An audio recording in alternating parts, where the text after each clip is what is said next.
में प्लान है इसका ही। दिवाली में लोगे ये? यही वाली?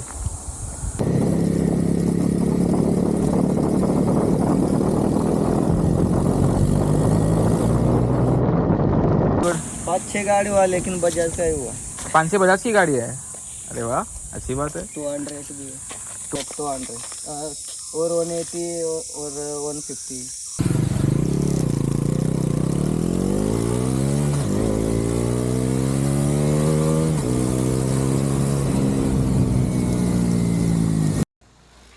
This is the world's most affordable 400cc motorcycle and it costs lesser than a R15 version 4.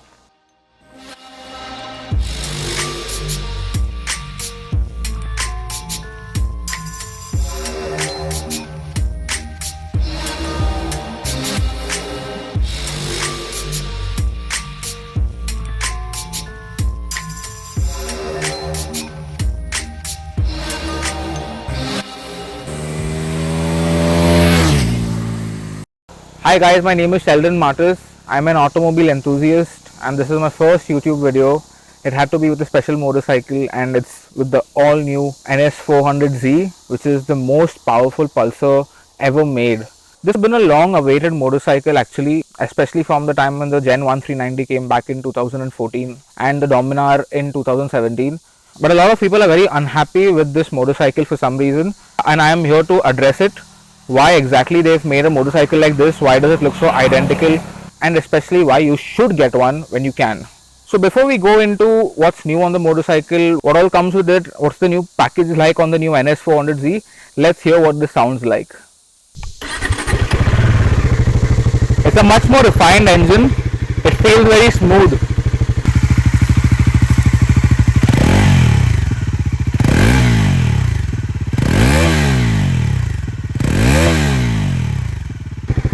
It's a very different sounding 400cc at this point, especially because the Dominar had the double barrel muffler at the rear.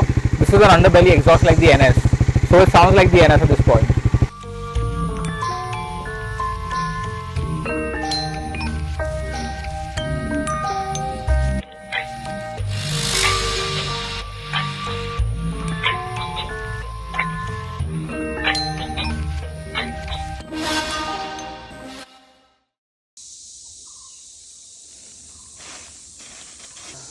है। कभी रुका देखने के लिए। Guy just happened to stop by. He wanted to take pictures with it, so he stopped off and Myron's helping me with B-roll shots. And yeah, he'll take a few photos, let's see. Even he's riding a Bajaj Pulsar. Diwali में plan है इसका ही। दिवाली में लोगे ये? यही वाली? अरे very good. तुम भी बजाज चलाते हो? 5-6 गाड़ी हुआ लेकिन बजाज का ही हुआ। 5-6 बजाज की गाड़ी है? अरे वाह, अच्छी बात है। 200 भी है, टॉप 200 और 180 और 150। Wow. Okay, so what all is different and new, what comes with this package, let's take a look at it. For example, it kind of has a similar looking body like this tank that you see, the tank cover and the rear seat panel.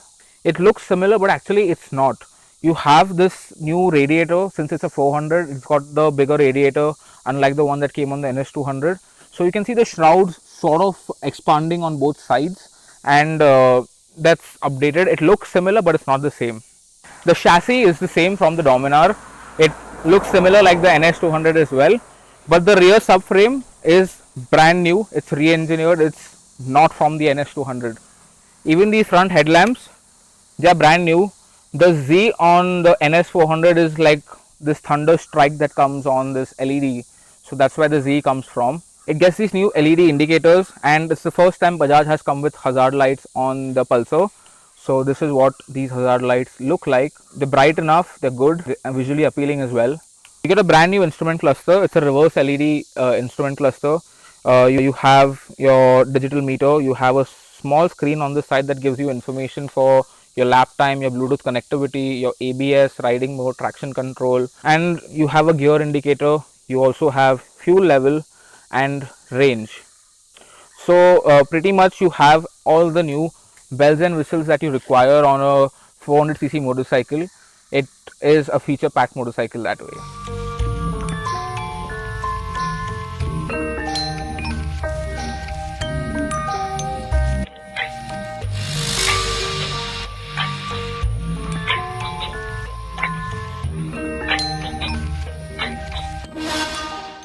So when you come to the engine, it gets the same 373cc liquid cooled DOHC engine, which makes around 40 PS of power, more than enough, especially when the bike weighs literally 174 kgs.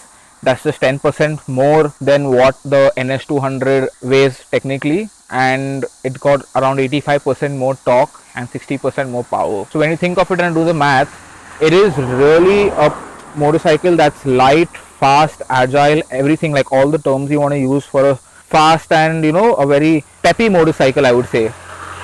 In the front you get these champagne colored 43mm USD forks, which are from the Dominar. They do a very good job actually. It's the perfect setup this bike could have.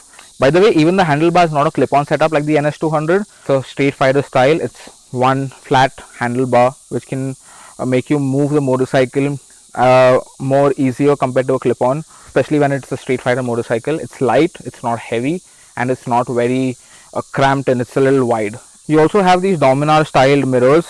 So it gets a big braking system. It's a 320mm front by Grimeca. You can see how big and chunky that braking rotor is. The 230mm at the rear. So you also get the MRF Zapper series on the front, which is not a radial, but the rear is a MRF Rev Z, which is a radial. One of the reasons they did not give you a radial in the front is because they wanted to bring it at a very cost effective price. So adding a radial didn't make sense to them because this tire really performed well for fast riding as well as track riding as well as city riding. So Bajaj went with the non-radial in the front and the radial at the back. So let's get into riding this motorcycle and see what it feels like.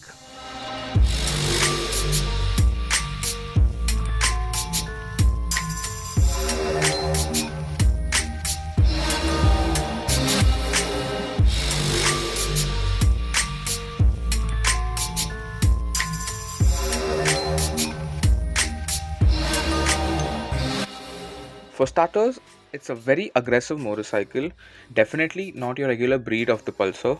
Superb throttle response as well, thanks to the ride-by-wire. When it comes to the engine, it's super aggressive and peppy and just wants to go fast. Thanks to that KTM 390 signature motor, it's absolutely perfect for this motorcycle and is a lot more refined than the older KTM engines. It gives you great turning radius. Even tight corners are great since it's not a short turning rake. Great suspension as well. It did feel a bit stiff, but the rear shock has 6-step adjustability. It was on level 3 when I got on the motorcycle and had another 3 levels to soften the rear. Also coming to the cluster, for a 400cc motorcycle it felt small and outdated. It's a reverse LCD unit and I found it a bit hard to read and go through, especially at top light. But I do understand the motorcycle not getting a TFT, especially because cost cutting factors were high and to bring it under price range of 2 lakh rupees was a big challenge. Coming to the tires, they're great. In spite of the fact that the front is not a radial, it did a great job riding on tight corners and higher speeds. Even the braking was great, thanks to those Grimecas. Even though it's not a radially mounted caliper, at least for road, it did a good job. It's got a brilliant seat height as well. 8 to 5 mm it is. Not a tall seat height, perfect for me at least. I'm 5'10" by the way, and it shouldn't be a problem for anyone above 5'5". You also get 4 riding modes: rain, road, sport and off-road. All of them have inbuilt ABS and traction control tune integrated to each of them. You can switch off traction control on sport mode, but you can't disable ABS. But when you switch to off-road mode, the ABS does not interfere as much as it does on the other riding modes, which means you have a little room to play around with your rear wheel. By the way, when you switch your riding modes from road to sport, there's definitely a difference you can feel in riding. It feels more faster and a lot more aggressive. It also gets a USB charging port. You can hook up your mobile or power bank on the go if you need to charge it. Also, when you come to the mileage, Bajaj claims to have 25 to 30 kilometers per liter in real-time conditions, which is ideally what you'd get on KTM's or any other 300 to 400cc motor.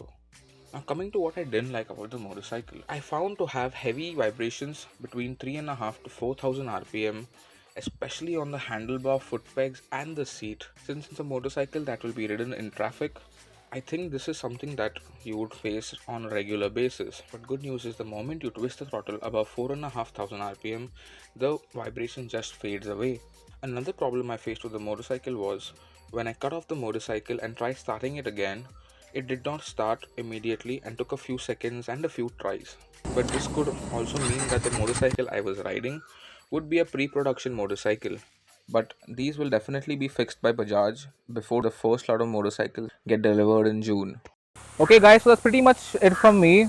I wouldn't recommend you guys judging it without riding the motorcycle and seeing it in person, especially because the way it rides is something that will really change your mind and will turn things around for you, because it's not what it looks like. It looks like a 200cc slow riding motorcycle, but it's not. It's fast. When I say fast, it rips. Like on straight stretches, I could see 3-digit numbers easily.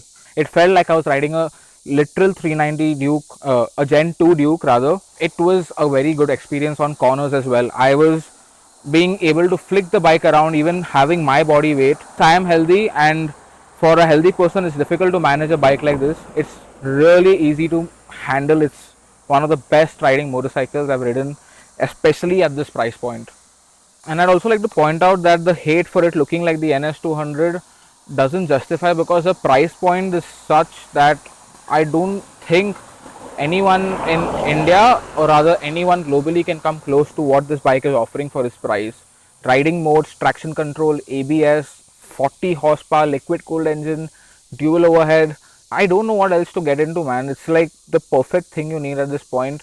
And it's when I think of it, it's more affordable than a R15. An R15 is a 150cc that's 19 or 18 horsepower. This is more than double the horsepower, and it's 10,000 or I think around 15,000 rupees cheaper on road. If you do the math and check it out in your cities, 1.85 lakhs is a steal for this bike. Trust me, you need to ride it. If you guys are thinking that Bajaj could make a brand new motorcycle that did not look like the NS, ideally if they did that, the cost of the motorcycle would have been a little higher, or rather more higher, I don't know exactly. But then it wouldn't make sense for them to have two motorcycles that are 400cc. One is the KTM, which is Bajaj technically, and then have another 400cc Pulsar, which is the similar price and in the same lineup, which would make the customers who reach out to Bajaj for the affordable fast bikes a difficult task. And that's the reason Bajaj has gone with this, because it's a motorcycle that was literally designed and thought of for a common man who wants to have fun and who wants to get a 400cc motorcycle as his next upgrade from a 150 or a 200 or whatever motorcycle he's riding at this point. Anyway, I am 100% on with Bajaj for this, and even though there's a lot of hate on the internet, I'm sure this motorcycle will sell well, because a person who wants to buy a bike will not just look at it and judge it. He'll go and ride it and see what it feels like and then make the decision to buy the bike. And I'm sure this bike will not disappoint any of you. I'm sure you will be sold on this for sure. That's all from me, and this is what the NS was. And I hope this video really helped you understand why Bajaj has done what they've done, using similar parts to cut cost, using a lot of R&D to make the bike on the same platform that's there already, based on the Dominar and the NS200 merging together. It's turned out to be great. In fact, if I had the money to buy this, this would be a no-brainer motorcycle for me for sure. Anyway guys, I hope you like this video. Subscribe and share it to your friends who are looking for a new, or rather their first 400cc motorcycle, and this definitely would be the one that comes in, since it's really the bike that offers more than what it stands for.